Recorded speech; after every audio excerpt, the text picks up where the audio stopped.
नमस्कार। Local news का ये पहला एपिसोड है और हम एक युवा आईपीएस से आपका साक्षात्कार कराना चाहते हैं। ये युवा आईपीएस 2020 बैच के हैं और मध्य प्रदेश के मूल निवासी हैं, परंतु इन्होंने संघर्षों के बीच एक ऐसी इबारत लिखी है जो आपके और हमारे लिए और आने वाली जो पीढ़ी है, जो युवा जो यूपीएससी का सपना देखते हैं या पीएससी का सपना देखते हैं, उनके लिए बहुत बड़ा एक मार्गदर्शन है, एक प्रेरणा है। क्योंकि इनका बैकग्राउंड जो है, जैसा अभी तक हमको पता है कि मूलतः किसान परिवार से आते हैं और इनके परिवार में कभी भी कोई शासकीय सेवा में नहीं रहा, फिर भी इन्होंने फर्स्ट अटेम्प्ट में यूपीएससी को क्लियर किया। उसके बाद आज एक युवा आईपीएस बने। आईपीएस बनने के बाद इन्होंने चैलेंजिंग राज्य छत्तीसगढ़ को चुना कि मैं वहां पे जाऊंगा, वहां पे एक सेवा करूंगा। तो ऐसे ही युवा आईपीएस हमारे साथ मौजूद हैं, संदीप पटेल जी। और संदीप पटेल जी से आज ऐसी बहुत सी बातों को जानेंगे जिसका जानने की आपको इच्छा भी है, ललक भी है और आप जानना चाहते हैं, और हम उनसे कोशिश करेंगे कि ऐसी कई बातों को उनसे उगलवाएं जो आपके लिए भविष्य में प्रेरणा बने। सर नमस्कार, आपका लोकल न्यूज का ये पहला एपिसोड है और इसमें आप पहले आईपीएस अधिकारी हैं या इतने उच्च स्तर के अधिकारी हैं जिनसे हम बात करने का प्रयास कर रहे हैं, आपके बारे में जानने का प्रयास करते हैं। आपका स्वागत है। नमस्कार। धन्यवाद। और मुझे इस तरह से वार्ता के लिए बुलाने के लिए मैं आशा करता हूं कि हमारी ये बात जो है लोगों की प्रेरणादायक रहे। मैं आपका इस चीज के लिए धन्यवाद करता हूं। सर अपन बात शुरू करें उसके पहले मेरे मन में हमेशा एक सवाल रहता है कि जब किसी युवा का बहुत संघर्षों के बाद आईपीएस या आईएएस के रूप में सिलेक्शन होता है, तो वो क्षण कैसा होता है कि पहली बार आपको खबर मिलती है कि यू आर सिलेक्टेड, उसके बाद आपके मन में क्या विचार आते हैं, कैसा आपको लगा?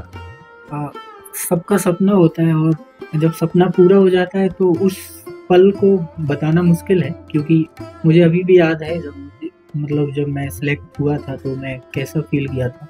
मैं घर में था, सभी लोग थे, लेकिन उसको शब्दों में बयां करना मुश्किल है। लेकिन मैं ये कह सकता हूँ कि ऐसा लगता है कि जैसे जो एक सोचा था उसको पा लिया है, मतलब आसमान में उड़ान पूरी करने जैसा एक अनुभव होता है। परंतु हमको तो ये भी पता चला था कि आपने जो सोचा था वो आईएएस के बारे में सोचा था और आप आईपीएस अधिकारी यहाँ पर हैं, तो आपकी उड़ान तो थोड़ी सी एक स्टेप पीछे रही। हाँ, देखो, जब आप स्टार्ट में आप जाते हो आईएएस बनने के लिए जाते हो, और नो डाउट सब आईएएस, बहुत सारे लोग आईएएस बनना चाहते हैं, लेकिन जब यूपीएससी का एग्जाम आप देते हो तो इतना अनसर्टेन एग्जाम है। सिविल सर्विस की आप प्री देते हो, मेंस देते हो, इंटरव्यू देते हो, तो फिर पहला जो आपका सपना रह जाता है वो ये होता है कि मेरा नाम लिस्ट में आ जाए। तो और पहले अटेम्प्ट में मेरा आ गया था, तो मेरे लिए तो ये मतलब बहुत बड़ी बात थी कि मैंने पहली बार एग्जाम दिया और मेरा नाम लिस्ट में आ गया। तो वही बहुत बड़ी बात थी मेरे लिए। आपकी पारिवारिक पृष्ठभूमि किसान परिवार से आप आते हैं और जो गांव आपका डौली है, दमोह जिले के हटा तहसील के एक गांव है डौली, उस डौली गांव में आपने जो यूपीएससी का सफर तय किया, तो वो सपना उस गांव में कैसे आपके मन में आया? वो सपना आपने कैसे देखा? बहुत सारे लोग हैं जैसे परिवार के और साथ वाले टीचर्स। मैं जहाँ पढ़ता था वहाँ के टीचर्स, रिलेटिव्स। मैं बचपन में स्कूल में पढ़ने में अच्छा था, तो लोग बोलते थे कि ये तो कलेक्टर बनेगा, और उस वजह से मेरे मन में भी एक ऐसा बीज बो दिया गया बचपन में कि हाँ मैं ये कर सकता हूँ। फिर जब मैं आगे बड़ा हुआ तो मैंने बहुत सारे एक्सप्लोर किए कि क्या करियर ऑप्शन हो सकता है, तो मुझे लगा कि हाँ मैं कैपेबल हूँ, इसको करना चाहिए, ट्राई करना चाहिए। क्योंकि पहला एक तो ये बहुत बड़ा एग्जाम है, दूसरा ये ऐसा एग्जाम है जो आपकी लाइफ बदल सकता है, और तीसरा ऐसा कि इसमें आपको जो अवसर हैं कुछ करने के वो बहुत ज़्यादा मिलते हैं। आप इसमें लोगों की ज़िंदगी में बदलाव ला सकते हैं। और दूसरा ये एक डाइवर्सिटी वाला एग्जाम है, जैसे इसमें अगर आप किसी भी जॉब में रहोगे तो आपका जो काम करने का दायरा है बहुत ज़्यादा रहता है। तो इन सब को मिला के मैंने सोचा कि इसको ट्राई करना चाहिए। एक आम जो दर्शक हैं हमारे ये जानना चाहते हैं कि आपके परिवार में कौन कौन है, आप लोग की शिक्षा कहाँ पे हुई, कैसे हुई? मैं हटा तहसील में एक गांव है दमोह जिले में, डौली, वहाँ से रहने वाला हूँ। घर में पापा मम्मी हैं, दादी हैं और छोटी सिस्टर है। इसके अलावा हमारी एक्सटेंडेड फैमिली है जो बहुत बड़ी है, मतलब दादाजी लोगों के भाई, फिर उनके बेटे, जो कि काफ़ी बड़ा परिवार है। और लेकिन चूंकि गांव में स्कूल नहीं था, तो मतलब मदर फादर ने डिसाइड किया कि जो मेरे मामा जी लोग हैं वो पन्ना जिले के तहसील में पवई है, वहाँ पे अच्छे स्कूल थे और वो ठीक ठाक सिटी था, तो उन्होंने डिसाइड किया कि हम इनको वहाँ पे पढ़ाएंगे। मामा लोगों ने ही एक्चुअली बोला था कि इनको मतलब मुझे यहाँ पढ़ाया जाए। तो मैं बचपन से फिर पवई में आ गया था और वहाँ सरस्वती शिशु मंदिर स्कूल है, वहीं मेरी पढ़ाई भी थी फर्स्ट से लेकर 12th तक, और वहाँ से फिर मैं आगे ग्रेजुएशन। हमको ये भी पता चला था कि महज 3 या 4 वर्ष की आपकी उम्र थी जब आपको आपके माता पिता ने आपके मामा जी के पास पढ़ाई के लिए भेज दिया था। वो कितना मतलब समय था, कैसा लगा आपको कि बहुत छोटी उम्र में आप शिफ्ट कर रहे हैं, दूसरी जगह पे जा रहे हैं और वहाँ पे अपने करियर की शुरुआत करेंगे? मुझे उतना याद नहीं है क्योंकि मैं बहुत छोटा था, लेकिन मम्मी लोग बताती हैं कि उस टाइम मैं सो रहा था और मतलब मेरी नानी आई थी, तो वो मुझे ले गई थी। वो ऐसे ले गई थी कि स्कूल खुलने का समय था जब मैं छोटा था, 3 या 3.5 साल का था। तो उन्होंने मम्मी को बोला कि मैं इसको ले जाती हूँ, अगर ये रहेगा तो ठीक है वही नाम लिखा देंगे, और अगर नहीं रहेगा तो अभी बाद में मामा आएंगे तो छोड़ जाएंगे। तो वो मुझे ले गई और मैं वहाँ रह गया। मतलब मैं रोता था लेकिन उतना नहीं रोया, और उनके साथ मतलब नानी ने इतना ही प्यार दिया जितना माँ प्यार देती है। तो मुझे वहाँ अच्छा लगा होगा शायद, और मैं रुक गया। तो उन्होंने मेरा नाम स्कूल में लिखा दिया और बस उसके बाद फिर मैं वहीं पढ़ा पूरा। तो एक ऐसा डिसीजन था कि लॉन्ग टाइम डिसीजन नहीं था। नानी ने ऐसा सोचा कि इसको वहाँ ले जाते हैं, अगर रहेगा तो पढ़ाई कर जाएगा वहीं, और मैं इत्तेफाक से अच्छा हुआ कि मैं वहाँ रुक गया और पढ़ाई। आपकी कक्षा 12वीं तक की पढ़ाई जो है आपके मामा जी के यहाँ हुई, जो पवई जो जगह थी वहाँ पे, और सरस्वती शिशु मंदिर जनरली हिंदी माध्यम से शिक्षा के लिए जाना जाता है। तो आपका जो फर्स्ट फेज था एजुकेशन का 12th तक का, वो हिंदी माध्यम से था। उसके बाद जब आप हिंदू कॉलेज गए तो वहाँ पे अंग्रेजी माध्यम से आपने पढ़ाई शुरू की कि जो पूरी परीक्षा यूपीएससी की हिंदी माध्यम से दिया आपने?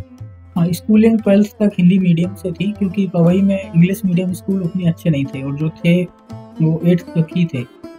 और उस समय सरस्वती शिशु मंदिर नंबर 1 स्कूल था पवई का, तो मेरा जो एडमिशन है वहीं किया गया। तो 12th के बाद फिर हिंदू कॉलेज पूरा इंग्लिश मीडियम था, तो वो बहुत दिक्कत आई। हालांकि फर्स्ट सेमेस्टर में ही दिक्कत आई। फिर उसके बाद हम लोगों ने मैं अपने दोस्त के साथ भी गया था, वो भी पवई से ही था। फिर हम लोग साथ में ही रहते थे, थोड़ा दोस्तों की मदद ली और धीरे धीरे करके आ गया था। लेकिन जब यूपीएससी की तैयारी करनी थी तो फिर सोचा कि हमें उस भाषा में देना चाहिए जिसमें ज़्यादा अच्छे से हम अपने आप को एक्सप्रेस कर सकते हैं, और वो भाषा जो थी हिंदी माध्यम की, क्योंकि बचपन से उसी में पढ़ाई की है। तो जो मेरी सोचने समझने की भाषा है वो हिंदी है। इस वजह से डिसाइड किया कि हिंदी में ही देते हैं। हालांकि अगर कुछ ऐसे एस्पिरेंट भी ये इंटरव्यू देख रहे होंगे तो उनको मैं ये ज़रूर कहना चाहूँगा कि यदि आप इंग्लिश में सक्षम हैं तो आप पहले इंग्लिश को ही चूज करें, क्योंकि ज़्यादा जो चांसेस होते हैं अच्छे वो इंग्लिश में रहते हैं। यदि आपकी इंग्लिश इतनी अच्छी नहीं है कि आप उसमें आंसर राइटिंग कर सकें, तब आप हिंदी माध्यम को चुनें। ये एक बड़ा अच्छा लोगों के लिए जो नए पार्टिसिपेंट उनके लिए आपका संदेश है कि फर्स्ट प्रायोरिटी इंग्लिश को दें, परंतु नहीं है तो हिंदी भी कोई कम नहीं है। हाँ। इस मामले में तो ये बात है कि हाँ, इसकी रीजन ये है कि जो रिसोर्सेस है वो सभी अंग्रेजी में ज़्यादा होता है। आप कुछ भी पाएंगे कि इंग्लिश में बहुत आसानी से मिल जाएगा, फिर वो हिंदी में ट्रांसलेट होता है, तो ट्रांसलेशन और मूल में अंतर हो जाता है, थोड़ा बहुत अंतर होता है। इसी वजह से जो यूपीएससी का पेपर बनता है वो इंग्लिश में बनता है, फिर उसको हिंदी में ट्रांसलेट किया जाता है। तो इस वजह से अगर आप लोग इंग्लिश में सक्षम है तो फिर पहला जो प्रायोरिटी है इंग्लिश रखें। यदि नहीं है तो फिर हिंदी में भी दे सकते हैं, हिंदी में भी निकलते हैं। आप यूपीएससी के में सिलेक्शन होने के बाद आईपीएस भी बन गए हैं और छत्तीसगढ़ में हैं। क्या आप मानते हैं कि हम छत्तीसगढ़ में आईपीएस के रूप में जनता की सेवा कर सकेंगे? कि आप कितना करीब पाते हैं जनता के? बहुत ज़्यादा, क्योंकि पुलिस एक ऐसी जॉब है, पुलिसिंग, जहाँ पे आप हमेशा जनता के करीब ही रहते हैं। पुलिस स्टेशन हो या फिर आपके ऑफिस में भी जैसे मेडिसिनल स्कीम, तो लगातार हमें लोगों की समस्याएं सुनने को मिलती है। हालांकि वो पुलिसिंग पॉइंट ऑफ व्यू से ही मिलती हैं, लेकिन कई बार हमें ऐसी भी समस्याएं आती हैं जो अदर डिपार्टमेंट से होती है, तो वो हम उनको भी बता देते हैं। तो आप जो बोल रहे हैं कि जो समस्याएं हैं वो हम लगातार लोगों की सुनने को मिलती है, और फिर हम लोग कोशिश करते हैं कि अगर हम कर सके तो उसको हम दूर करें, और यदि ये किसी दूसरे विभाग से संबंधित है तो हम उनको कन्वे कर देते हैं। और दूसरा, छत्तीसगढ़ इसमें एक दूसरी समस्या है जो बस्तर में है, तो वो भी एक अलग तरह का है जो कि अदर स्टेट में उतना नहीं है। उड़ीसा में थोड़ा है, तेलंगाना, महाराष्ट्र में, गढ़चिरौली में। तो लेकिन जो बस्तर है इसका गढ़ माना जाता है नक्सल समस्या का। तो इस पॉइंट ऑफ व्यू से भी यहाँ पे पुलिस की जॉब करना मतलब मेरे हिसाब से बहुत अच्छा है, जहाँ पे हम लोग कुछ काम कर सकते हैं और कुछ बदलाव भी ला सकते हैं। जैसे कि अभी आपने कहा कि नक्सल इफेक्टेड एरिया और यहाँ काम करना पुलिस के लिए एक अच्छा भी है, और आप सौभाग्य से आप बस्तर में भी हैं, कांकेर में भी हैं, भानुप्रतापपुर में भी हैं। तो आप कैसा मानते हैं कि इस क्षेत्र में, चूंकि आप यहाँ प्रैक्टिकल काम करें, तो नक्सल को कैसा देखते हैं आप? हम लोग इस साल भी देखें तो बहुत अच्छा नक्सल ऑपरेशंस और अदर जो डायमेंशंस है उसमें काम हुआ है। और मेरा मानना है कि यदि हम इसी तरह से चलते रहेंगे कि तो हम बहुत जल्द इस समस्या से निजात पा सकेंगे। नक्सल को अगर हमें ख़त्म करना है तो जो प्रॉब्लम ये है कि वो जो यहाँ के कई जो गरीब लोग हैं जो अंदर जंगलों में रहते हैं, वो लोग भी एक प्रकार से विक्टिम ही हैं। तो पहला रणनीति ये है कि हम उधर तक पहुँच जाएं। इस वजह से हम लोग कैंप इस्टेब्लिशमेंट करते हैं, जैसे अभी माड़ में लगातार कैंप लगा रहे हैं। तो वो उससे क्या होगा कि हम वहाँ तक पहुँच जाएंगे। तो जो दूसरा जो आयाम होगा कि अब वहाँ तक हम विकास पहुँचाएंगे, रोड बनाएंगे, स्कूल्स और मेडिकल, ये जब सुरक्षा पहुँचेगी, चौथा जो संचार के साधन है वहाँ पहुँचेंगे, तब गांव वालों को और जो प्रभावित एरिया है उनको समझ में आएगा कि वो किस जो चीज़ है उससे काफ़ी जो विकास से बहुत दूर है। और जब उनके पास विकास पहुँचेगा तो माइंडसेट है वो बदलेगा और धीरे धीरे मुझे लगता है कि हम उस पर काबू पा सकेंगे।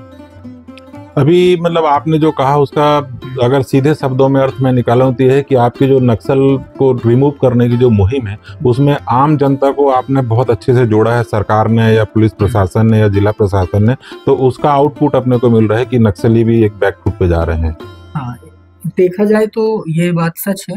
लगातार नक्सल ऑपरेशंस और नक्सल से रिलेटेड जो गाँव है वहाँ पे विकास दोनों ही पैरेलल चल रहे हैं। जब भी कोई नया कैंप खोला जाता है तो वहाँ रोड बनाना और वहाँ जो शासन की योजना है नियर नीलना, उसका लगातार आप देख सकते हैं कि उसका पहुँच होता है। जो अदर डिपार्टमेंट से वो भी चाहते हैं।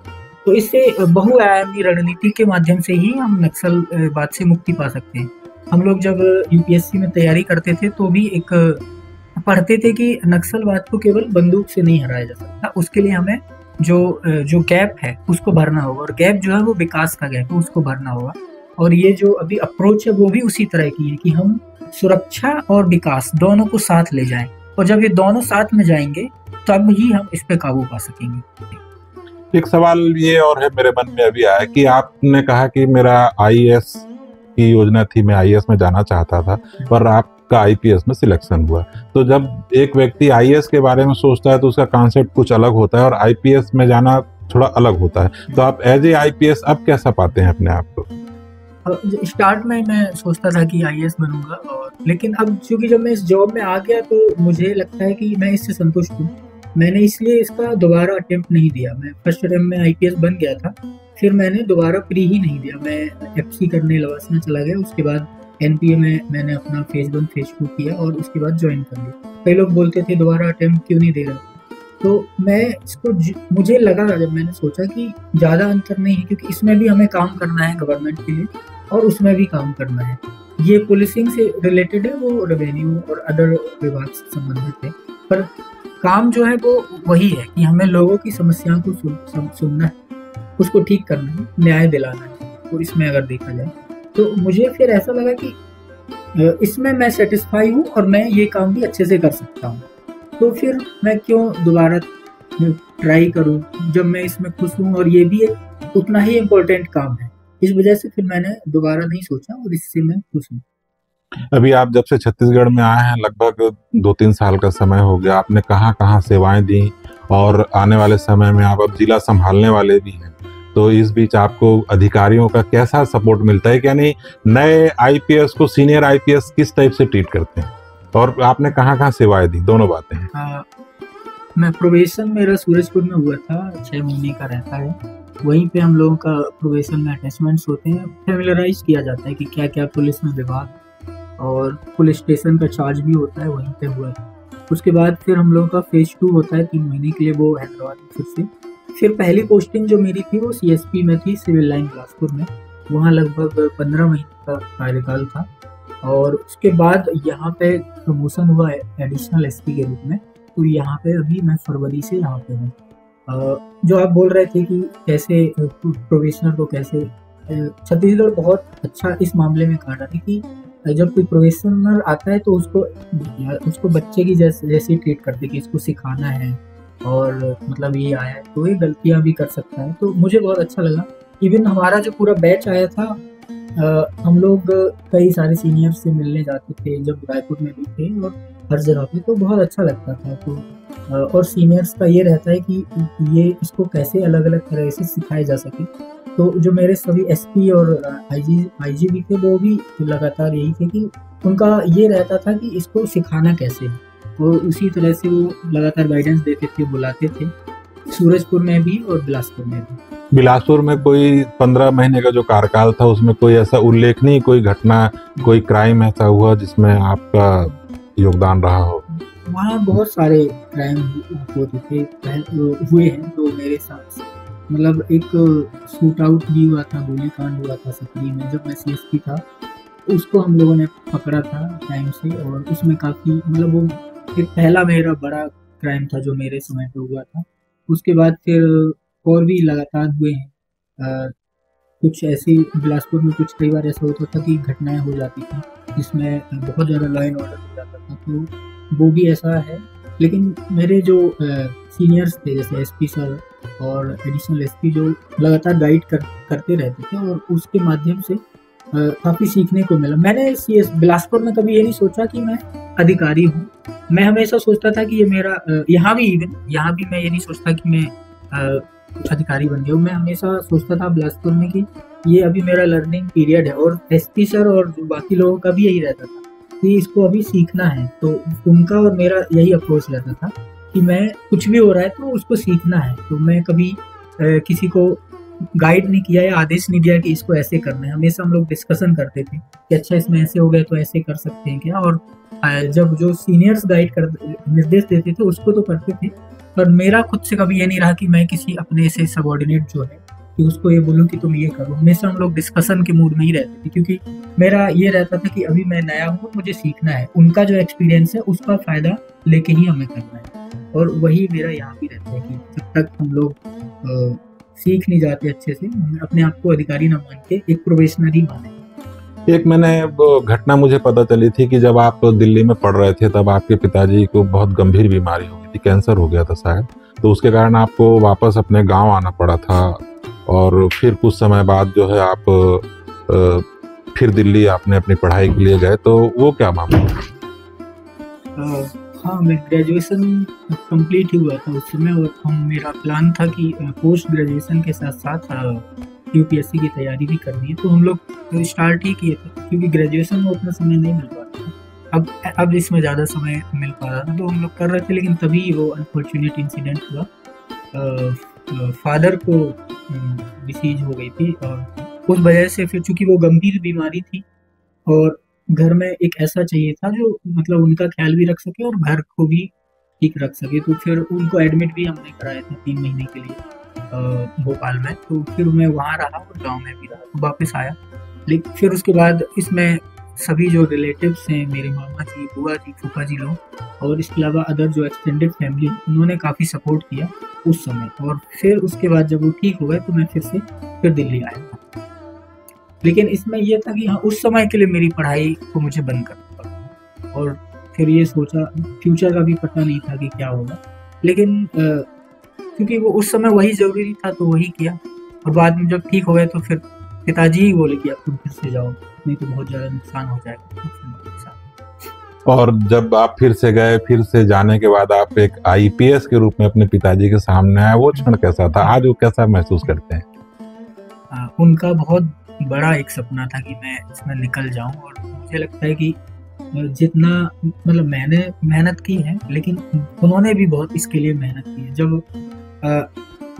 जब मेरा मेंस निकल गया था तो हम लोगों का मॉक इंटरव्यू होते रहते, तो वो यूट्यूब पे मॉक इंटरव्यू देखते थे। उनका ये था कि शायद मुझे कुछ पता चल जाए तो मैं फ़ोन पे इसको बता दूंगा, तो उनका अब वो मॉक इंटरव्यू देखते रहते थे। जब मेरा प्री निकला था तो वो मेंस मतलब जो टीचर लोग यूपीएससी पढ़ाते हैं तो वो देखते रहते थे। जैसे मैं जहाँ यूट्यूब में आजकल बहुत कुछ वीडियो अवेलेबल रहते, चाहे वो टॉपर्स के हों या टीचर लोगों के हों, तो वो वीडियो देखते रहते थे। उनका ये था कि मुझे भी जानना है और मुझे अगर कुछ ऐसा पता चलेगा तो मैं इनको बताऊंगा। तो उनका इतना डेडिकेशन था उसमें कि ये निकल जाए। और मम्मी का भी, लेकिन पापा क्या है बहुत एक्टिव रहते थे, मुझसे डिस्कशन करते थे कि अच्छा तुम्हारा ये सब्जेक्ट कितना। उनको पता था, मतलब वो गांव में रहते थे लेकिन उनको सब पता था कि मेरा क्या कितना सिलेबस है, कौन से सब्जेक्ट होते यूपीएससी में, मैं कौन सा मतलब मेरा ऑप्शनल है और मैं कितना क्या तैयार कर चुका हूँ। इवन उनको ये तक पता रहता था कि मैंने आज कौन सा सब्जेक्ट पढ़ा है और आज मैंने कौन सा टॉपिक को सॉल्व किया है। इतना तक वो इंटरेस्ट लेते थे और हम लोग डिस्कशन भी करते थे और वो अपना सुनाते थे, नहीं इसको ऐसे कर सकते हैं क्या। मतलब मैं, हालांकि मुझे कई बार इसमें वो भी हो जाता था कि अरे यार मैं पढ़ रहा हूँ ना, कि ऐसा क्यों बोल रहे हो आप, भरोसा रखो। लेकिन आज मुझे समझ में आता है कि वो उनका इतना डेडिकेशन था कि वो चाहते थे कि ये कुछ भी कमी ना रह जाए। उस समय में उनको ऐसे बोल देता था कि अब मैं कर रहा हूँ, आप मत बोलो ना, आप अपना देखो, मैं अपना कर रहा हूँ अच्छे से, आपको क्यों दिक्कत हो रही है ऐसे। लेकिन वो लगे रहते। तो उसके बाद भी वो अगले दिन फिर अच्छा आज क्या पढ़ा, ऐसा हो गया क्या, फिर मैंने एक वीडियो देखा था उसमें ऐसे बता रहे थे। मतलब वो लगातार मुझे बताते रहते थे। और फिर जब निकल गया तो आप सोच सकते हो कि जिसने इतना टाइम अपना दिया है उसमें तो उसको कैसा लगा होगा। तो वो तो मतलब बहुत ऐसा समय था जो उनके लिए भी एक ड्रीम के पूरा होने जैसा था। एक अलग सा सवाल है मेरा कि जब आप दिल्ली में यूपीएससी की तैयारी कर रहे थे, उसी बीच आपको मोहब्बत भी हो गई थी और उसके बाद फिर वो मोहब्बत जो है परिणाम तक पहुंचा भी और आपकी शादी भी हुई। ये कैसे हुआ दिल्ली में, क्योंकि लक्ष्य तो आपका यूपीएससी था। हाँ, तो मोहब्बत करना कोई अपराध थोड़ी है। मेरा वो मतलब जो जिससे प्यार हुआ वो जहाँ मैं पढ़ता था वहीं की रहने वाली है, लेकिन उनका कॉलेज अलग, उन्होंने जबलपुर से पढ़ाई की है, मैंने दिल्ली से पढ़ाई की है। तो कभी हम लोग जब वापस आते थे तो जैसे मैं पवई आया मामा के यहाँ रुका, तो हम लोग ऐसे कॉमन फ्रेंड के रूप में कभी मिले। तो फिर बातचीत शुरू हुई और फिर लगा कि एक दूसरे के साथ आगे जा सकते हैं। तो फिर डिसाइड किया धीरे धीरे और आगे कंपेटिबल थे, बात होने लगी। और फिर वो 2-3 साल तक लगातार रिलेशनशिप था। तो हमें लगा कि हाँ, इसको हम लोगों को कंटिन्यू करना चाहिए। वो कोई ऐसा डिसीजन नहीं था जो सडन लिया गया हो। लगातार 2-3 साल तक पहले हम लोगों ने बात ही किया था और फिर लगा कि इसको आगे तक ले जा सकते हैं, तो फिर हुआ। और उससे मेरा पढ़ाई का कोई कभी ऐसा नुकसान नहीं हुआ, क्योंकि वो भी अपना पढ़ती थी, मैं अपना पढ़ता था, वो अपनी तैयारी करती थी। और हम लोगों का जो डिस्कशन होता था वो हमेशा ऐसा था कि मेरा और उनका जो लक्ष्य उसका नुकसान कभी ना हो पाए। और उससे मुझे हमेशा ऐड ही मिला कि हाँ, कई बार जब मैं डाउन तो एक प्रकार से मोरल अप करने के लिए, जैसे पिताजी को जब ये हो गया था तो लगातार उन्होंने पूरा साथ दिया। और अगर मेरे साथ ऐसा कोई नहीं होता तो शायद मैं टूट जाता। लेकिन चूंकि जब आपके साथ कोई ऐसा हो जिसको आप कुछ भी बता सकते हो, शेयर कर सकते हो, और आपके इस डाउन समय में कोई रहता है, तो आपको लगता है कि नहीं, ये वो है जिसको आपको हमेशा अपने साथ रखना है। और उस वजह से मैं उस चीज़ से निकल पाया, क्योंकि मेरा मैं उस चीज़ से भी टूट गया था। एक तो पिताजी को ही हो गया था और मेरा दूसरा कि मेरी पढ़ाई छूट गई थी। तो मैं क्योंकि वहाँ पढ़ नहीं पाता था तो मुझे बहुत बुरा लगता था कि अब मैं आगे क्या होगा। तो वैसे समय में कोई मेरे साथ ऐसा था जिसने मुझे हमेशा टूटने से बचाया। लगातार उसने मुझे बताया कि नहीं, सब ठीक हो जाएगा और मैं हूँ, कुछ भी नहीं होगा तो अपन कुछ ना कुछ कर लेंगे। और सपने को भी जिंदा बनाए रखा कि बोला कि ऐसा थोड़ी है कि तुम्हारा अगर 1 साल बर्बाद भी हो गया, लोग तो 6 साल तक तैयारी करते हैं, अभी तुम 21 साल के ही हो, अगले साल फिर से दे सकते हो।